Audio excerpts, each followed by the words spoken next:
Hello students, today we are going to start a new unit, that is unit number second, named solution. इस chapter के अंदर हम ये सीखेंगे कि किस तरीके से सॉल्यूशन को बनाया जाता है. इट मीन्स इस सॉल्यूशन के अंदर हम सिर्फ और सिर्फ लिक्विड सॉल्यूशन को ही क्या करेंगे, कंसिडर करेंगे.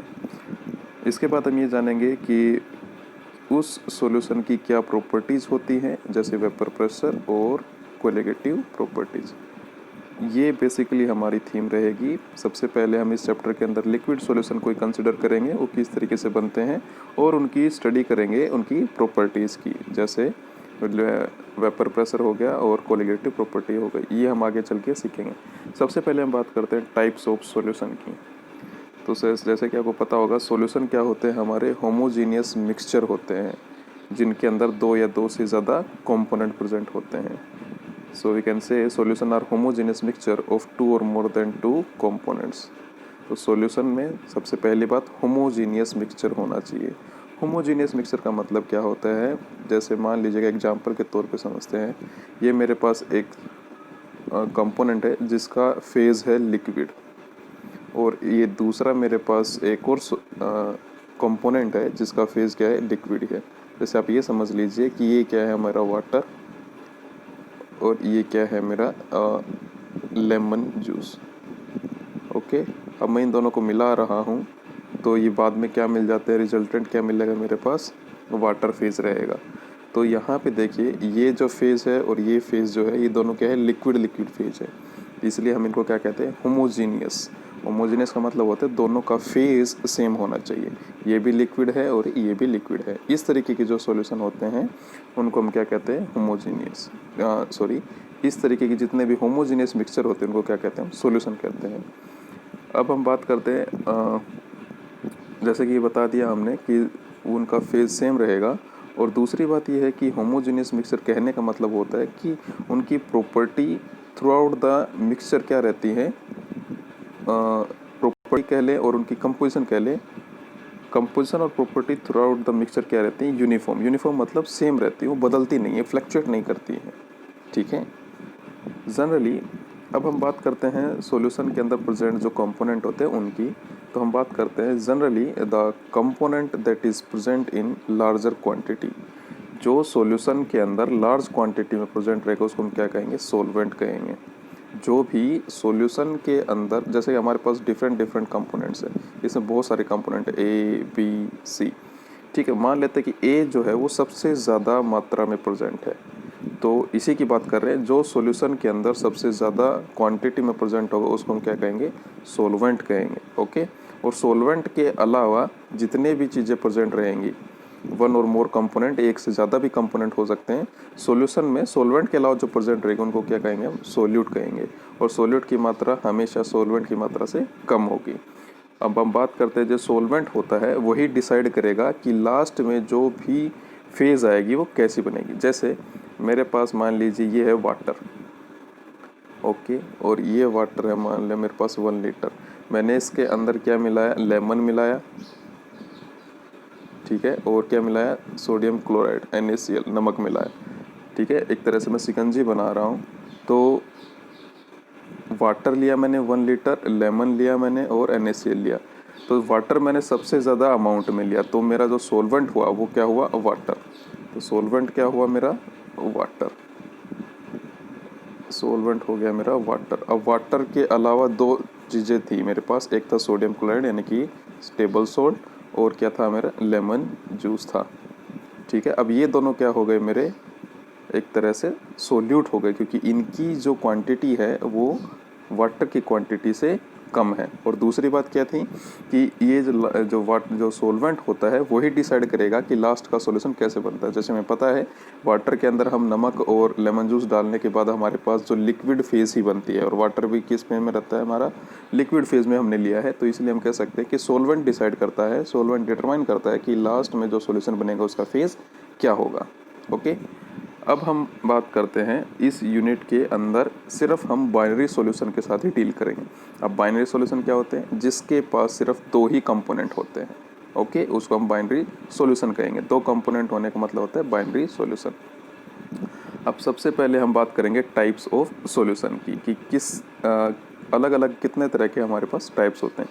तो सबसे पहले हम बात करते हैं गैसियस सॉल्यूशन की। तो सबसे पहले हम ये डिस्कस कर चुके हैं कि सोल्यूट वो होता है जिसकी अमाउंट क्या होता है, कम होता है सॉल्यूशन के अंदर, सोलवेंट वो होता है जिसका अमाउंट ज़्यादा होता है। तो गैसियस सॉल्यूशन के अंदर हम बात करते हैं पहला टाइप, जिसमें हम सोल्यूट भी गैस लेते हैं और सोलवेंट भी गैस ही लेते हैं। और इसका एग्जाम्पल क्या हो जाएगा, mixture of oxygen and nitrogen gases. अब दो गैसेस का मिक्सचर हम क्या कहेंगे, गैसियस सॉल्यूशन, जिसके अंदर जो सोल्यूट है वो भी क्या है, गैसियस फॉर्म में है, और जो सोलवेंट है वो भी क्या है, गैसियस फॉर्म में है। मान लीजिए हमारे पास नाइट्रोजन की मात्रा ज़्यादा है, तो नाइट्रोजन क्या हो जाएगा यहाँ पे, सोलवेंट, और ऑक्सीजन क्या हो जाएगा यहाँ पे, सोल्यूट। दूसरा जो केस है वो है सोल्यूट हो जाएगा लिक्विड और सोलवेंट हो जाएगा गैस। एक्चुअली सोलवेंट जो होता है वही डिटरमाइन करेगा कि किस तरह का सॉल्यूशन बन रहा है। अब यहाँ पे देखिए सोलवेंट ज़्यादा है, सोलवेंट गैस है और सोलवेंट क्या रहता है, ज़्यादा क्वांटिटी में, इसीलिए सॉल्यूशन को क्या नाम दिया है, गैसियस सॉल्यूशन। इसका कॉमन एग्जांपल क्या हो जाएगा, सोल्यूट अगर लिक्विड हो और सोल्यूवेंट गैस हो तो उसका एग्जांपल क्या हो जाएगा, chloroform mixed with nitrogen gas. Chloroform के अंदर हम नाइट्रोजन गैस को मिक्स कर देते हैं तो उसको क्या कहेंगे, हम गैसियस सॉल्यूशन कहेंगे। ओके। और इसका तीसरा जो टाइप है कि सोल्यूट तो क्या हो, सॉलिड हो, और सोलवेंट क्या हो, गैस हो। गैस ज़्यादा है हमारे पास और सॉलिड क्या है, कम है। इसका बेस्ट एग्जांपल क्या है, camphor in nitrogen gas. Okay, camphor in nitrogen gas, क्योंकि सॉलिड जो होता है कैम्फर, उसमें नाइट्रोजन गैस हम क्या करते हैं, मिक्स कर देते हैं। लास्ट में सोल्यूट जो है वो डिकम्पोज होता रहता है, बट गैसियस क्या रहती है, उसके अंदर मेंटेन रहती है। तो ये है हमारे गैसियस सॉल्यूशन के तीनों टाइप। अब हम बात करते हैं लिक्विड सॉल्यूशन की। सबसे पहले लिक्विड सॉल्यूशन में हम बात करेंगे जिसमें सोलवेंट होता है वो लिक्विड रहेगा, क्योंकि हमें पता है लिक्विड सॉल्यूशन है तो सोलवेंट में कौन सा फेज रहेगा, लिक्विड फेज रहेगा, और सोल्यूट क्या रहेगा हमारा, गैस, लिक्विड और सॉलिड तीनों हो सकते हैं। तो सबसे पहले हम बात करते हैं गैस फेज की। जैसे ही हमारे पास सोल्यूट हुआ गैस और सोलवेंट हुआ लिक्विड, तो इसका बेस्ट एग्जांपल लेंगे हम ऑक्सीजन डिजोल्ड इन वाटर, क्योंकि वाटर जो क्या है हमारे पास एक्सेस में है और उसमें डिजोल्ड ऑक्सीजन क्या होती है, कम होती है। इसीलिए हम क्या कहते हैं यहाँ पे, लिक्विड सॉल्यूशन, क्योंकि लिक्विड सॉल्यूशन का मतलब हुआ सोलवेंट क्या होगा हमारे पास, लिक्विड होना चाहिए, और उसके अंदर प्रेजेंट क्या है, गैस जो है वो क्या है, सोल्यूट है, क्योंकि वो लेस क्वांटिटी में प्रेजेंट है। दूसरा है हमारा लिक्विड इन लिक्विड। इसका एग्जांपल क्या हो जाएगा, इथेनॉल डिजोल्ड इन वाटर। जैसे हमारे पास मान लीजिए ये है एक गिलास है, एक बीकर है, इस बीकर के अंदर हमने क्या लिया, 1 लीटर क्या लिया, वाटर लिया, और 20 ml क्या लिया हमने, इथेनॉल ले लिया। इन दोनों का मिक्सचर हमने बनाया, तो ये मिक्सचर क्या बनेगा, फाइनली लिक्विड फॉर्म में ही रहेगा। बट इसमें जो 1 लीटर वाटर है वो क्या है, सोलवेंट हो गया, और 20 ml जो इथेनॉल है वो क्या हो गया, हमारा सोल्यूट। एक्चुअली यहाँ पे दोनों ही फेज क्या है, लिक्विड लिक्विड है, तो यहाँ पे जो फाइनल जो रिजल्ट जो सॉल्यूशन बनेगा वो भी किस फॉर्म में रहेगा, लिक्विड फॉर्म में रहेगा। थर्ड हम बात करते हैं सॉलिड इन लिक्विड। ठीक है, हमारे पास जो सोल्यूट होगा वो क्या होगा, सॉलिड, और सोलवेंट जो होगा वो क्या होगा, लिक्विड।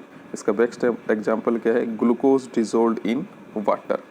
ठीक है, जैसे मेरे पास एक बीकर है, इसमें मैंने इस पूरे को भर दिया है वाटर से, और सम क्वांटिटी ऑफ ग्लूकोज इसमें ऐड कर रहा हूँ, सम क्वांटिटी ऑफ मैं ग्लूकोज इसमें ऐड कर रहा हूँ। इसको मिलाने के बाद ये कैसा दिखाई देगा मेरे को, लिक्विड फेज में रहेगा। इसीलिए इसमें जो वाटर होगा वो सोलवेंट हो जाए, क्योंकि एक्सेस अमाउंट में है, और कम अमाउंट में हमने क्या डाला है, ग्लूकोज, इसलिए ये क्या हो जाएगा, सोल्यूट हो जाएगा। इसका एग्जाम्पल क्या हो जाएगा, glucose dissolved in water. Third type जो है वो है सॉलिड सॉल्यूशन। अब सॉलिड सॉल्यूशन में भी तीनों कैटेगरी हम डिस्कस करेंगे वन बाय वन। सबसे पहला है हमारा गैस सोल्यूट, और सोलवेंट जो है वो है सॉलिड है, यानी कि जो ज़्यादा मात्रा में है वो क्या है, सॉलिड है। That's why we are called here solid solution. Best example इसका solution of hydrogen in palladium. दूसरा जो है वो है liquid in solid, amalgam of mercury with sodium. And finally है सॉलिड इन सॉलिड, जिसको हम अलॉय भी कह सकते हैं, कॉपर डिजोल्ड इन गोल्ड। अगर हम कॉपर को डिजोल्व कर देते हैं गोल्ड में। ये हमारे डिफरेंट टाइप्स ऑफ सॉल्यूशन हो गए हैं। अब हम बात करते हैं इनके कंसंट्रेशन की, कि हम इनको किस तरीके से कंसंट्रेशन में रिप्रेजेंट करते हैं। तो जनरली जो लिक्विड होते हैं हमारे, जो सॉल्यूशन होते हैं सॉरी, उनको जो कंपोजिशन होती है उनकी कंपोजिशन हम एक्सप्रेस करते हैं कंसंट्रेशन टर्म्स में। और हमारे पास बहुत सारे टर्म्स होते हैं। देखिए, क्योंकि हमें पता है, अगर हम ये कहें कि मेरे पास जो सॉल्यूशन है वो डाइल्यूट है, ओके, वो क्या है, डाइल्यूट। अब डाइल्यूट का मीनिंग क्या होता है, उसके अंदर एक्सेस में वाटर है और सोल्यूट जो है वो कम क्वांटिटी में है। और अगर मैं कहूँ कंसनट्रेटेड, तो मतलब उसमें लार्ज क्वांटिटी ऑफ सोल्यूट क्या है, प्रेजेंट होती है। तो ये, अब क्वांटिटेटिवली तो ये हम कह सकते हैं इसको, बट क्वालिटेटिवली इनमें क्या हो जाता है, कन्फ्यूज़न आ जाता है। इसीलिए हम इनको एक्सप्रेस किस में करते हैं, कंसंट्रेशन टर्म्स में एक्सप्रेस करते हैं। और हमारे पास डिफरेंट टाइप्स की क्या होती हैं, कंसंट्रेशन टर्म्स होती हैं, जिनको हम एक्सप्रेस करते हैं क्वांटिटेटिवली। तो सबसे पहले हम बात करते हैं मास परसेंटेज की। ओके, ये जितने भी हम डिस्कस करने जा रहे हैं ये सारे तरीके होते हैं एज ए कंसंट्रेशन टर्म होते हैं हमारी, जो हम सॉल्यूशन को रिप्रेजेंट करते हैं, यानी कि ये सॉल्यूशन की क्या कंसंट्रेशन है। तो जो डिफरेंट डिफरेंट कंसंट्रेशन आती है उनको हम डिस्कस करते हैं वन बाय वन। तो सबसे पहले जो आता है वो होता है मास परसेंटेज, यानी कि सॉल्यूशन की कंसंट्रेशन को हम एज ए मास परसेंटेज क्या कर सकते हैं, एक्सप्रेस कर सकते हैं। तो मास परसेंटेज को हम रिप्रेजेंट करते हैं W/W से। और किस तरीके से हम निकालते हैं, इसको डिफाइन कैसे करते हैं, mass percentage of a component is equal to mass of component in a solution. कोई भी एक कंपोनेंट का mass divided by total mass of the solution multiplied by 100। Multiply by 100 is 4%। तो सबसे पहले क्या होगा, न्यूमरेटर में mass of the component in the solution, कोई भी एक कंपोनेंट का mass divided by total mass of the solution. जैसे फॉर एग्जांपल, अगर हमें ये कहा जाता है कि हमारे पास एक 10% glucose in water by mass है, एक सॉल्यूशन है जो किस तरह से डिस्क्राइब कर रहे हैं हम, 10% glucose in water by mass, 10% glucose in water है बाई मास। अब बाई मास आने का मतलब क्या हो गया, ये मास बाई मास परसेंटेज में ये कंसंट्रेशन एक्सप्रेस किया गया है। और इसका मीनिंग क्या हुआ, इसका मीनिंग ये हुआ कि 10 ग्राम ग्लूकोज जो है वो डिजोल्व किया गया है 90 ग्राम ऑफ वाटर के अंदर। 10 ग्राम किसके अंदर डिजोल्व किया गया, 90 ग्राम ऑफ वाटर, ताकि टोटल जो सॉल्यूशन है वो कितना बना रहे, हमारा 100 ग्राम बना रहे। इसका मीनिंग ये हो गया। ओके, दूसरा होता है, अब ये भी डिस्कस कर लेते हैं कि मास परसेंटेज हम जनरली कहाँ यूज़ करते हैं। Mass percentage is commonly used in industrial chemical application. Okay, second जो है वो है वॉल्यूम परसेंटेज, V/V। अब वॉल्यूम परसेंटेज को हम कैसे डिफाइन करते हैं, volume percentage of a component is equal to volume of the component. Solution में जैसे दो कंपोनेंट प्रेजेंट है तो किसी एक का वॉल्यूम ऑफ द कंपोनेंट और divided by total volume of the solution. Okay, multiplied by 100 is for percentage. जैसे एग्जांपल ले अगर हम, तो 10% इथेनॉल सॉल्यूशन हमें दिया गया है इन वाटर बाय वॉल्यूम। अब इसका मतलब क्या हुआ, इसका मतलब हुआ 10 ml ethanol, 10 ml ethanol dissolve है कितने में, 90 ml ऑफ वाटर के अंदर, ताकि टोटल जो हमारा सॉल्यूशन बना रहे उसका वॉल्यूम कितना हो, 100 ml हो। ठीक है, अब नेक्स्ट है हमारा mass by volume percentage. Mass by volume percentage भी सिमिलर इसी तरीके से हम इसको रिप्रेजेंट करते हैं W/V से। अब मास बाय वॉल्यूम परसेंटेज को डिफाइन कैसे करेंगे, मास of solute divided bye volume of the solution. यहाँ पे ध्यान रखें, यहाँ पे दोनों की अलग अलग यूनिट है, मास की हो जाएगी यूनिट ग्राम्स में और वॉल्यूम की मिलीलीटर या लीटर में हो जाती है। और इसको समझते के एग्जाम्पल से, जैसे हमें कहा जाता है 0.9% of mass by volume NaCl solution अगर हमें दिया जा रहा है, तो इसका मीनिंग ये हुआ कि 0.9 ग्राम ऑफ NaCl यानी कि सोडियम क्लोराइड प्रेजेंट है एवरी 100 ml ऑफ सॉल्यूशन में। हर एक 100 ml में, जैसे हमारे पास ये है, ये 0.9 का बना हुआ है, तो हम क्या कहेंगे 0.9 ग्राम इसमें क्या प्रेजेंट है, NaCl प्रेजेंट है। और कितना ml सॉल्यूशन है, टोटल 100 ml सॉल्यूशन है। एक अनदर अगर बीकर होगा तो उसमें भी 0.9 बनाया होगा, तो इसका मतलब क्या होगा, 0.9 ग्राम NaCl सॉल्यूशन प्रेजेंट है कितने में, टोटल 100 ml ऑफ सॉल्यूशन के अंदर। ये मीनिंग होता है हमारा मास बाय वॉल्यूम का। नेक्स्ट हम डिस्कस करते हैं पार्ट्स पर मिलियन को, जिसको हम शॉर्ट में ppm भी बोलते हैं। तो ये हम यूज़ करते हैं, ये कंसंट्रेशन टर्म हम यूज़ करते हैं जब हमारे पास सोल्यूट की जो क्वांटिटी होती है बहुत ही कम होती है, मतलब ट्रेस अमाउंट बहुत ही कम होती है, तब हम इसको तब हम इसको इस्तेमाल करते हैं, ठीक है। अब पार्ट्स पर मिलियन को हम किस तरीके से रिप्रेजेंट करते हैं, पीपीएम से, शॉर्ट फॉर्म में पीपीएम बोलते हैं। And it is defined as parts per million is equal to number of parts of the component divided by total number of parts of all the component of the solution into 10⁻⁶। 10⁻⁶ is for million. जैसे हमने percentage में 100 से multiply किया था, यहाँ पे million के लिए हम 10⁻⁶ से मल्टीप्लाई कर रहे हैं। जैसे कि हम एग्जांपल लें कि 1 लीटर अगर हम सी वाटर लेते हैं जिसका वेट होता है 1030 ग्राम, तो उसके अंदर होता है हमारे पास 6 × 10⁻³ ग्राम ऑफ डिजोल्ड ऑक्सीजन। अगर हम 1 लीटर सी वाटर लेते हैं तो उसके अंदर जो डिजोल्ड ऑक्सीजन होती है वो कितनी होती है, 6 × 10⁻³ ग्राम। अब ये बहुत ही कम क्वांटिटी है, बहुत ही कम क्वांटिटी है, इसीलिए हम अपनी कन्वीनियंस के लिए इसको किस में रिप्रेजेंट कर देते हैं, इस ऑक्सीजन की कंसंट्रेशन को हम किस में रिप्रेजेंट करते हैं, पीपीएम में। तो उसको रिप्रेजेंट कैसे करेंगे हम, जैसे अगर कैलकुलेट करेंगे हम तो हमारे पास निकल के आएगा 5.8 पीपीएम, और यू कैन से 5.8 ग्राम पर 10⁻⁶ ग्राम ऑफ सॉल्यूशन, और सिंपली यू कैन से 5.8 पीपीएम उसकी कंसंट्रेशन हो जाएगी डिजोल्ड ऑक्सीजन की in 1 litre of sea water. Okay, और ये जो कंसंट्रेशन है ppm, this concentration is used in expressing the pollutants present in water और इन एटमॉस्फेयर। वाटर के अंदर और एटमॉस्फेयर के अंदर जो पोल्यूटेंट्स प्रेजेंट होते हैं, हानिकारक जो होते हैं, उनकी कंसंट्रेशन को हम जनरली किस में रिप्रेजेंट करते हैं, माइक्रोग्राम मिलीलीटर इनवर्स, और यू कैन से पीपीएम में। नेक्स्ट आता है हमारा मोल फ्रैक्शन। ये एक अलग एक तरह से जैसे हम पहले पढ़ते आए उसी तरीके से एक अनदर फॉर्म है हमारी कंसंट्रेशन को रिप्रेजेंट करने की, ठीक है। अब mole fraction of a component हम किस तरह से मेजर करते हैं, mole fraction of a component is equal to number of moles of the component, किसी एक के moles divided by total number of moles of all the component, और डिवाइडेड बाय सारे के सारे मोल्स का सम।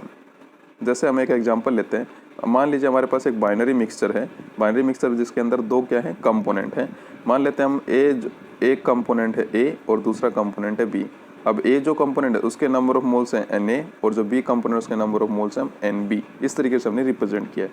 अब अगर मैं मोल फ्रैक्शन निकालूंगा तो मोल फ्रैक्शन कैसे निकालूंगा, मोल फ्रैक्शन ऑफ ए, क्योंकि मोल फ्रैक्शन अलग अलग कंपोनेंट के निकाले जाते हैं।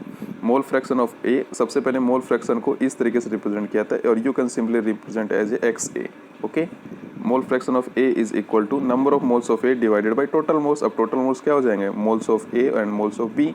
उसी तरीके से अगर मैं मोल फ्रैक्शन ऑफ बी निकालूंगा तो ऊपर क्या आ जाएगा, moles of B divided by total number of moles, that is number moles of A and moles of B, इनका सम। और एक और बात जो ध्यान रखने की है यहाँ पे वो ये है कि जितने भी मोल फ्रैक्शन होंगे, कंपोनेंट्स होंगे, जितने भी कंपोनेंट्स के मोल फ्रैक्शन होंगे उनका सम ओवरऑल क्या आएगा, 1 आएगा। अगर मान लीजिए बाइनरी सॉल्यूशन ना होके हमारे पास एक ऐसा सॉल्यूशन है जिसके अंदर आई नंबर ऑफ कंपोनेंट है, आई रिप्रेजेंट मतलब 10 हो सकते हैं, 15 हो सकते हैं, अगर 10 या 15 नंबर कंपोनेंट प्रेजेंट हैं हमारे पास सॉल्यूशन के अंदर, तो भी उनके मोल फ्रैक्शन का सम कितना आएगा, 1 आएगा। जैसे mole fraction of A, mole fraction of B और mole fraction of 15th component जो भी होगा, 10th कंपोनेंट जो भी होगा, उन सब का मोल फ्रैक्शन का सम कितना आएगा, 1 आएगा। Okay, next is molarity. बहुत ही इंपॉर्टेंट टॉपिक है ये मोलरिटी। अब मोलरिटी का जो यूनिट होता है उसको हम कैपिटल M से लिखते हैं, और you can simply write as mole per litre. अगर आप कैपिटल M भी लिख देते हैं उसका मीनिंग क्या हो जाता है, molarity, MOLARITY। Molarity is defined as the number of moles of solute dissolve in 1 litre, और you can say 1 decimetre cube of solution, कि number of moles of solute 1 litre में डिजोल्व होने को हम क्या कहते हैं, मोलरिटी कहते हैं। तो मोलरिटी का फॉर्मूला क्या हो जाएगा, molarity is equal two moles of solute divided bye volume of solution in litre. अब हमने पहले पढ़ा हुआ है कि नंबर ऑफ मोल्स किस तरीके से निकालते हैं, गिवन मास ऑफ सोल्यूट। अगर हम सोल्यूट के अगर मोल्स निकाल रहे हैं तो यहाँ पे क्या लिखेंगे, given mass of solute divided by molar mass of solute. ये तो हमने लिखा, किसकी जगह लिखा हमने, मोल्स ऑफ सोल्यूट, और ये डिवाइडेड बाय था ही पहले से, किसके साथ था डिवाइड में, volume of solution. So we can write here volume of solution in litre. अब यहाँ पे मैथमेटिक्स का यूज़ करेंगे, ये टर्म्स क्या आ जाएंगे, मल्टीप्लाई में इसके साथ, तो हमारी मोलरिटी क्या बन जाएगी, molarity is equal to given mass of solute divided by molar mass of solute multiply by volume of solution in litre. हमें याद रखना है कि मोलरिटी जब भी निकालेंगे तो वॉल्यूम किस में लेना है, हमेशा हमें लीटर में लेना है। ओके, जैसे हम एक एग्जांपल के साथ डील करते हैं यहाँ पे।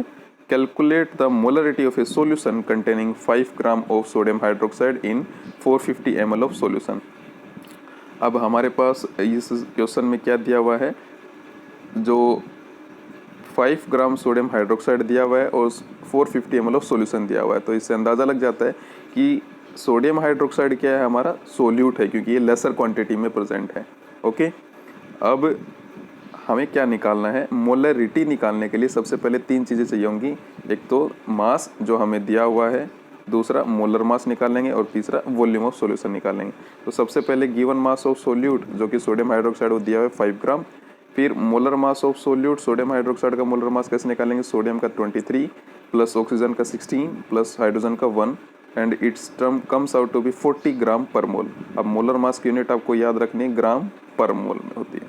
अब नेक्स्ट है हमारा volume of solution. Volume of solution हमें दिया होता है 450 ml, बट हम इसको कन्वर्ट करेंगे किसमें, लीटर के अंदर। 450 divided by 1000 and it comes out that is 0.45 litre. अब हम मोलरिटी आसानी से निकाल सकते हैं, because molarity is given by given mass of solute divided by molar mass of solute into volume of solution in litre. अब हमने given mass निकाल दिया 5 ग्राम डिवाइडेड बाय मोलर मास था हमारे पास 40 gram per mole and multiplied by volume of solution is 0.45 litre. अब इसको calculate करके हम इजीली निकाल सकते हैं, that is coming out to be 0.278 mole per litre. आप यहाँ देखेंगे तो ग्राम से ग्राम कैंसिल हो रहा है। अब ये मोल इनवर्स ऊपर जाएगा न्यूमरेटर में, तो क्या बन जाएगा, मोल, और ये लीटर अगर ऊपर जाएगा तो ये क्या बन जाएगा, लीटर इनवर्स। इसीलिए हम यूनिट क्या लिखते हैं, हमारी मोल पर लीटर, और simply you can write capital M।